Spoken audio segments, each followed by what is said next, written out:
Wala akong kinalaman sa nangyari sa kanya. Hindi akong pumatay kay Coach Zack. Hindi yun ang tanong ko. Ang gusto ko malaman kung bakit mo kinalat yung video. Alam mo ba sisira yung pangalan ng boss mo? Busabos ka mo. So galit ka sa kanya. Gago si Zack. Eh ba't ka nagtitiis? Okay mo pala sa kanya eh. Bakit di ka naghanap ng ibang trabaho? Dahil may kontrata ako sa kanya. Lahat kami.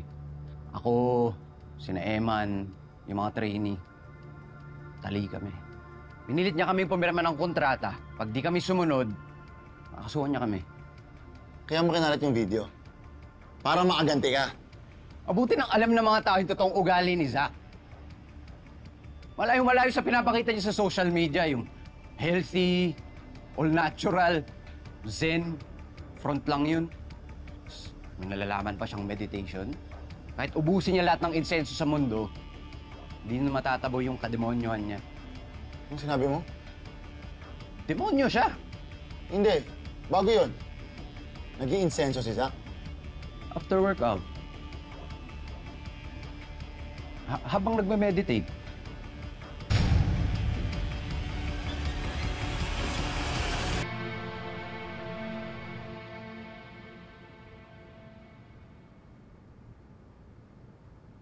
Ano ka ba kasi namatay?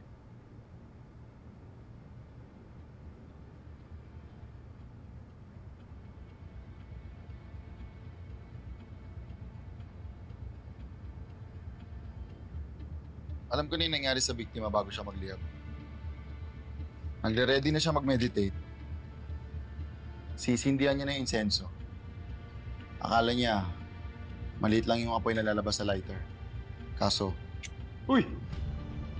Bakit ang lakas niyan? hindi dapat ganito yung apoy na lalabas sa lighter. May nag-tamper nito. Pinakailaman, pinalikot. Para pagsindi, magkokos ng malaking apoy. At may fire accelerant pa tayo nakita sa crime scene, di ba? Yung powder, tsaka yung oil sa katawan niya. Kaya tuloy-tuloy ang pagliyab ng biktima.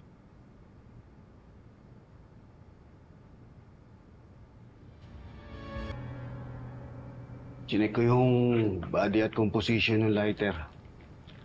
Tama nga ang hinala nyo. May kumalikot nga niyang lighter. Maluwag yung flame. Mahirap pang gawin niya?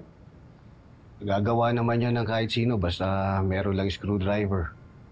Pero hindi lahat alam kung paano gawin yan. Pinagplanuhan talaga yung pagpatay sa biktima.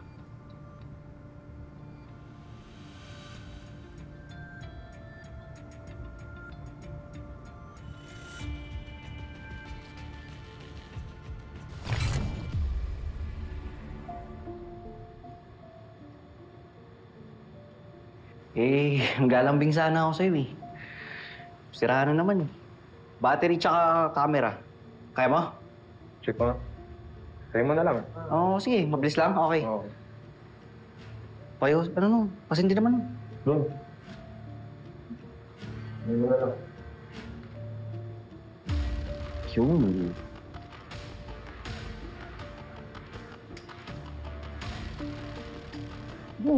Kaya na to.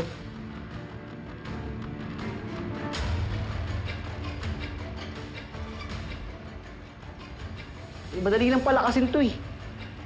Kita mo? Baka di mo ako kilala.